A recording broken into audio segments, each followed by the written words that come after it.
Kita lanjutkan bahwa setelah kita tahu bahwa kapan fungsi naik, kapan fungsi turun, kapan fungsi cekung ke atas, kapan fungsi cekung ke bawah, kemudian kita lihat kita cari titik-titik yang penting, yaitu tadi dari di mana titik-titik ekstrem. Dari yang pertama tadi, turunan pertama tadi, kita dapat titik ekstrem itu di X1 sama dengan 2. Nah, akar-akarnya tadi ya, X2-nya sama dengan -1. Kemudian di titik beloknya ada di titik X sama dengan setengah. Ya. Dari titik-titik ini, kita masukkan ke fungsi semula. Ya. Fungsi semula. Ya. Berapa, kalau itu titiknya 2 ya kita masukkan 2 akibat hasilnya 17, sehingga koordinatnya adalah 2,17. demikian pula X kedua yang itu adalah -1 kita masukkan ke fungsi semula, yaitu fungsi -1 seperti ini, hasilnya adalah 4, sehingga kita bisa tahu koordinat dari Q adalah -1,4. Kemudian titik beloknya di mana? Yaitu tadi kita dapatkan tadi titik belok di setengah, ya. Fungsi setengahnya adalah kita masukkan setengah, dapatnya 3,5, sehingga R-nya P, Q, R, kalian boleh M, N, O, P, Q dan sebagainya ya. Nah, sembarang hanya huruf aja. Ini koordinatnya adalah 0,35. Nah, setelah kita tahu di mana fungsi naik, fungsi turun, kemudian cekung ke atas, cekung ke bawah, kemudian titik-titik pentingnya,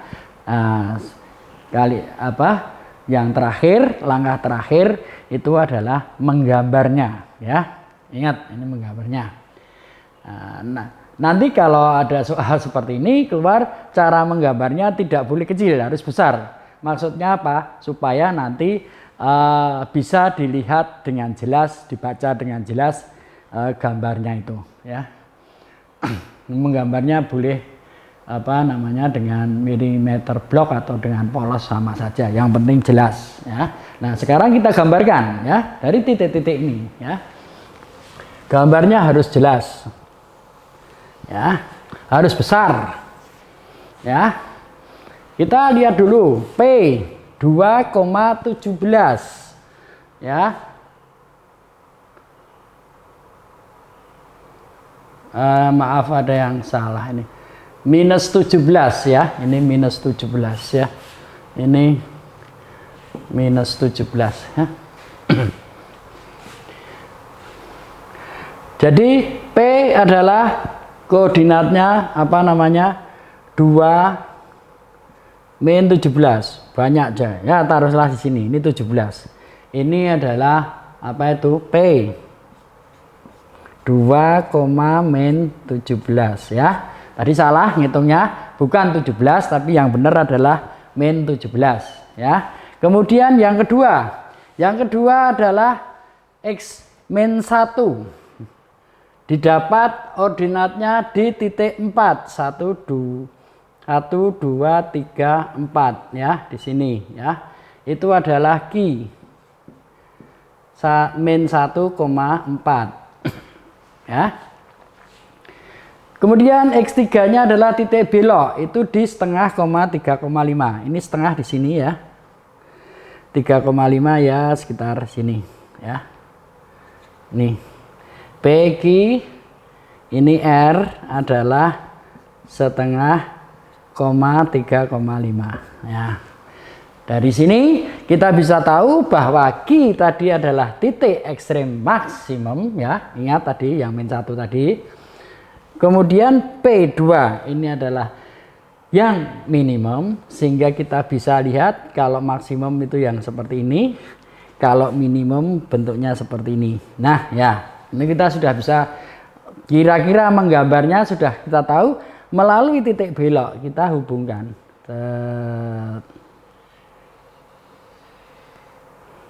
Naik, naik. Nah, itulah gambarnya fungsi itu ya, seperti ini ya. Nah, di sini ini adalah ekstrem maksimum Yang bawah ini ekstrem minimum.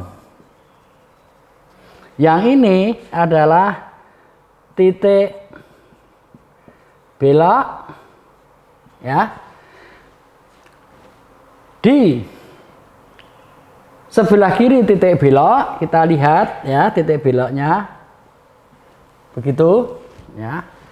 Yang ke sini itu kita lihat ini cekung ke bawah. Kemudian yang di sebelah sini ini kita lihat yang ini cekung ke atas, ya. Jadi sekali lagi, kalau menggambar itu yang besar, jangan kecil-kecil. Nanti memberi keterangannya ruwet, ya. Kalau besar agak longgar sehingga kita bisa memberi keterangan yang lebih jelas. Saya kira itu penerapan turunan di dalam menyelesaikan permasalahan. Salah satunya adalah cara menggambar grafik dengan turunan. Sebelumnya kita pelajari bahwa dari maksimum minimum, ya, turunan pertama itu kita dapat mencari titik maksimum atau minimum dalam berbagai terapan-terapan, ya. Bisa ekonomi, bisa engineering, bisa umum, ya. Kemudian berikutnya yaitu adalah bagaimana terapan turunan ini bisa kita gunakan untuk menggambar grafik, atau di buku Purcell dikatakan itu menggambar grafik dengan cara canggih, ya. Kalau saya nggak usah canggih-canggihan, yang penting bisa, ya. Kita bisa. Nah, ini hanya contoh yang simple. Bagaimana nanti kalian bisa mempelajari di buku Purcell contoh-contoh lain yang lebih kompleks, bukan kompleks, lebih lengkap, ya. Bagaimana kalau titik maksimum itu berimpit dengan titik belok, ya. Biasanya ini banyak akar-akar yang akar sama, ya, akar ganda, ya. Itu adalah maksimum dan titik beloknya bisa berimpit jadi satu, ya. Contohnya seperti ini, ya. Ini contohnya tadi dia suatu fungsi harusnya dia naik ke sana, turun lagi, ya, sehingga itu titik ekstrimnya menjadi titik belok. Saya kira itu ini adalah materi terakhir untuk UTS, ya. Untuk UTS nanti silahkan pelajari, dilatih sendiri. Kalian memang harus banyak latihan, ya. Latihan untuk menghadapi UTS atau ujian tengah semester. Saya berpesan bahwa ujian tengah semester ini bobotnya sama dengan ujian akhir. Jadi kalian tidak boleh menganggap baru ujian tengah semester, ya, nanti nilainya hanya kecil, ya. Tidak. Ini ujian tengah semester nilainya sama dengan ujian akhir, alias 50%, 50%. Jadi 50% di UTS, 50%-nya di UAS. Jadi kalian harus setelah ini kalian harus berlatih sendiri, ya. Jadi saya kira cukup sekian dulu untuk yang sampai turunan. Nanti untuk sesi kedua nanti di integral. Saya kira itu dulu, ya. Jadi selamat belajar, selamat menempuh ujian tengah semester.